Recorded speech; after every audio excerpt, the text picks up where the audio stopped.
Sovereignty. What does it mean to walk in sovereignty and to embrace sovereignty as a way of life? It is a pillar within Arise that I teach, one of the 3 pillars within the ecosystem.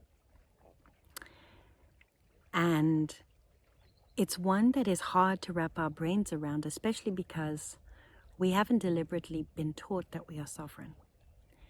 And yet every time that I connect with divine guidance, with divine essence, the divine essence within me, when I support others to come into the field of their divine essence, they notice that they are sovereign. Not by anything that they need to do, not by anything that they need to achieve, but because that is who they are. And we know that this journey of discovery into the mystery of unraveling, of evolution, is around claiming and becoming this sovereign. But there's a tricky thing about sovereignty. So I want to just share in this very small definition that I hope will support, illuminate, elevate your thinking around, or even clarify sovereignty. Sovereignty means 2 things. The first thing it means that I am responsible. If I want to step into the ownership of my co-creatorship with the divine to manifest the life that I want, I need to also take full accountability of the life that I have manifested. Everything in it is my creation. And that feels very uncomfortable at first. But if there is any part of my life that I blame on someone else, that is where I am abdicating my power to create a new reality for myself. So I have learned that, as painful as it is sometimes, if I want to step into the full power of I am, then I must realize that I have either abdicated my power somewhere and handed it over to another, or I have just hidden from my own power and not taken full accountability for that which I'm creating. So as much as sovereignty is something that we are striving for, we need to fully own our reality and what we are creating. Now the second part is the other is also sovereign. So how do we stand as sovereign beings, respecting that all other sacred souls are sovereign? Well, I've come to understand that I've had to stop comparing myself with others, because each of us has a very unique call. So even though sovereignty means that each human being in the sight of God is sacred, it also means that each human being is as unique as their fingerprint. They will have different revelations. There is different levels of mastery. There is different callings. There is different innate giftings. There is a different prism of revelation. And when we can look up to a teacher, for example, we can see a teacher and we can admire them, and that is wonderful. But we cannot think that we can be like them.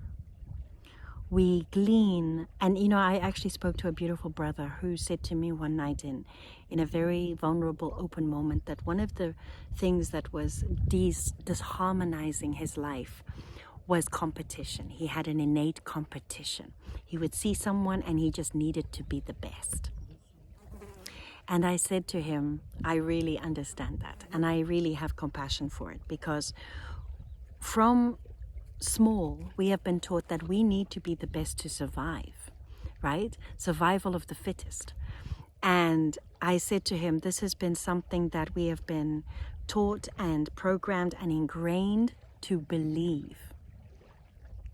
And in one way, nature also confirms this, because the fittest do survive. However, when it comes to harmony between mankind, when it comes to creating harmony in our lives with others and accepting that all beings are sovereign, we need to use competition in a different way. It's not that it's wrong, it's not that it's bad, but we need to understand something. And I gave him this insight, and I want to share it with you because it will explain sovereignty, and at least it did to me. I said to him, don't use competition against your brother.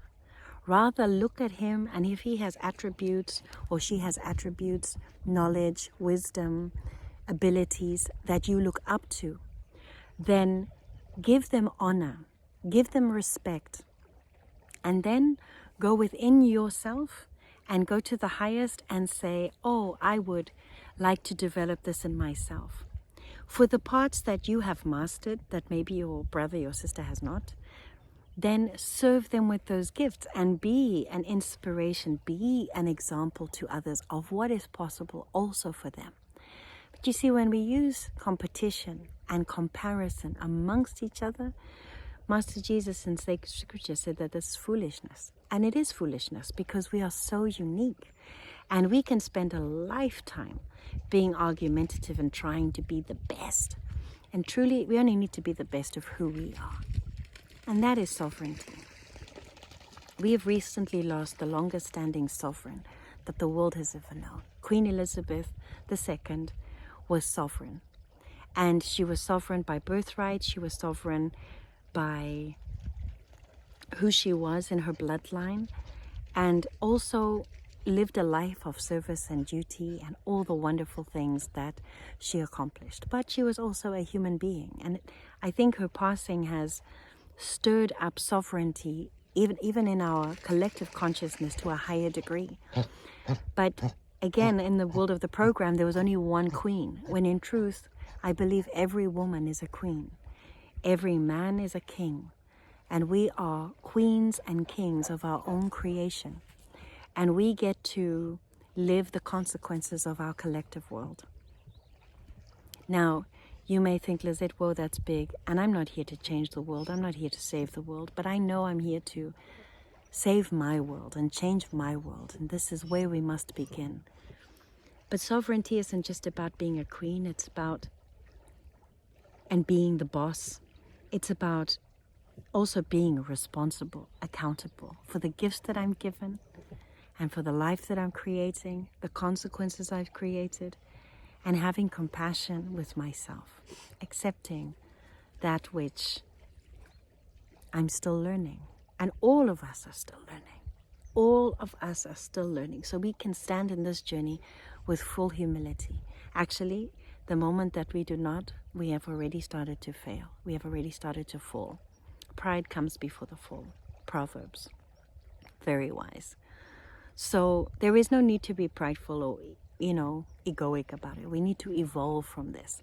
But the truth is, we are individuals and we all have an incredible gift to bring to the world. But to be sovereign means that I take accountability for who I am and I choose to serve in the world. But also I don't allow anyone to tell me who I am. I don't allow anyone to tell me who I can be and who I cannot be. And I don't do that to anybody else either. Now there'll be those that want to be treated as sovereign, but they're actually trying to bring you down because they don't have what you have. But you know what? That's their journey. That's their journey to appreciate themselves, to step up into the higher that is calling them without trying to bring you low. And it is a journey that we are figuring out together. So we need a lot of grace, a lot of compassion. But that is what sovereignty is to me, in a nutshell. And I hope that served you to illuminate, to elevate, and to evolve. That is what we are all called to as we arise and as we align to this evolution that Mother Earth is bringing us through. It is time for the sons and the daughters to arise. And sovereignty is part of it. And side by side we walk. But even though we are side by side and there is no higher or lower, Yet we are not the same. And each of us will have our gifts to bring to the table, to serve each other, or wash each other's feet. This is the example.